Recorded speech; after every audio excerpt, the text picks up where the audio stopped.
Get ready with me while I talk about something that's been on my mind. Why do so many estheticians, especially newer ones, get triggered by advice? I'm not saying that to be critical. I'm saying it because I've seen it happen over and over again. And recently it happened to me in a Facebook group. So today I'm walking you through that situation and what I learned from it, and how we can all grow from moments like these, because this is bigger than one comment. So let me tell you what happened. I was scrolling through an esthetician support group on Facebook and saw a post from someone who said that they were struggling to stretch their teen facials to last a full 60 minutes. And they had said that they were averaging 45 minutes and wanted ideas on how to fill the time or what protocols others were using, which, by the way, is a totally fair question. I love that they were reaching out for ideas and feedback. We've all been there, especially in the beginning when you're still learning how long things actually take in the treatment room. So I had left a comment with some insight based on my own experience. And here's what I said, like more paraphrased, but I'll attach the pictures of these conversations so you guys have more context.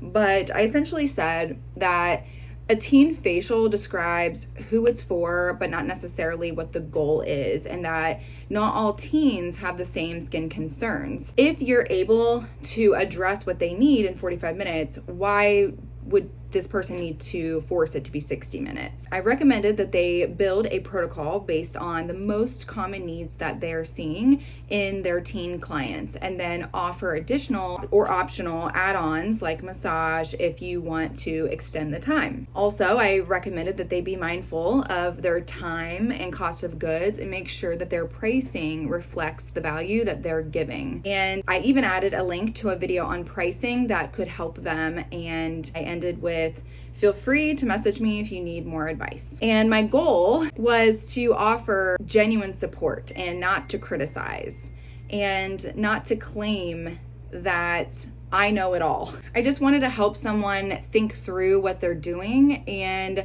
how to make it more sustainable. But then an anonymous member replied to my comment, and they essentially said if a massage is included in everyone else's, then it would be disrespectful to say, oh, you're just a teen, you don't deserve the same treatment I give other clients, or whatever. But a teen facial, in her words, was just a marketing ploy. It's still a facial just like any other. And then she ended with, definitely won't be taking advice from you. And honestly, that's just where I paused. I want to unpack this because I think there's a deeper lesson here for all of us. First, this person seemed really stuck on the idea that teens don't deserve massage. And I didn't say that. Massage was just an example of something that could be an add-on depending on what the teen actually needed. What I actually said was for her to, or this person, to build a protocol around what's most helpful for the majority of their teen clients, and then add extras when it makes sense. And I don't believe that's devaluing anyone. That's simply customizing care based on skin condition, goals, and time. Second, one comment doesn't define someone's entire body of work. I found it a bit harsh that they wouldn't take advice from me at all based on that one paragraph. And I'm not a coach selling a one-size-fits-all system.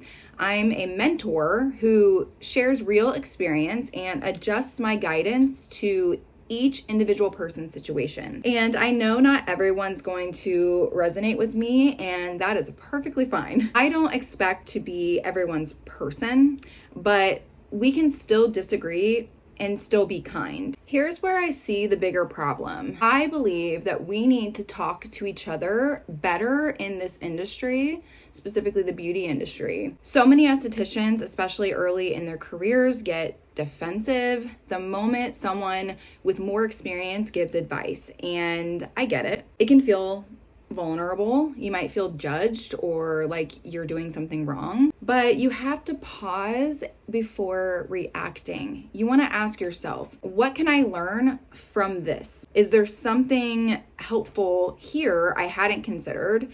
And can I ask a follow-up question instead of making assumptions? You really don't have to take every piece of advice, but the moment we attack each other for trying to help, we're tearing down the very community that's supposed to support us. And this is one of the reasons why I really struggle posting in any of these esthetician Facebook groups, because I've seen how nasty some people can be, honestly. And if something rubs somebody the wrong way, why not just ask for clarity? Like a simple, hey, can you explain what you meant by that? And that's something I learned in therapy, honestly, was what did you mean by that? Or, just asking more questions instead of just jumping to conclusions. And that just goes a really long way. We don't need to lead with offense or criticism. Okay, so what's the real takeaway? One, I believe that everyone should customize their facial treatments, and not every facial has to be 60 minutes just because that's what other people do. Time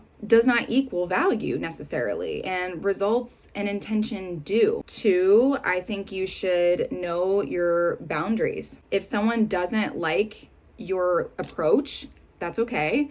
Your work isn't for everyone, but just don't shrink just because someone was rude to you. And I believe 3 is the biggest one, but be open to feedback. If you want to grow, you have to stay open.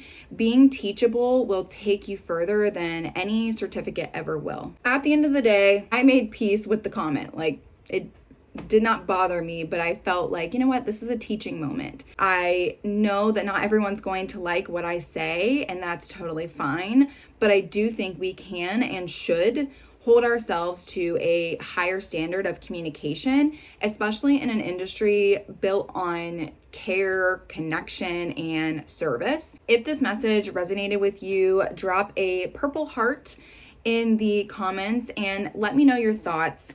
Have you ever felt attacked when you were just trying to help, or been on the receiving end of advice that felt personal? Let's keep the conversation going respectfully. And if you're looking for more honest conversations about aesthetics, professionalism, and building a sustainable beauty career, make sure that you like, subscribe, and check out my other videos. I've got a lot more coming.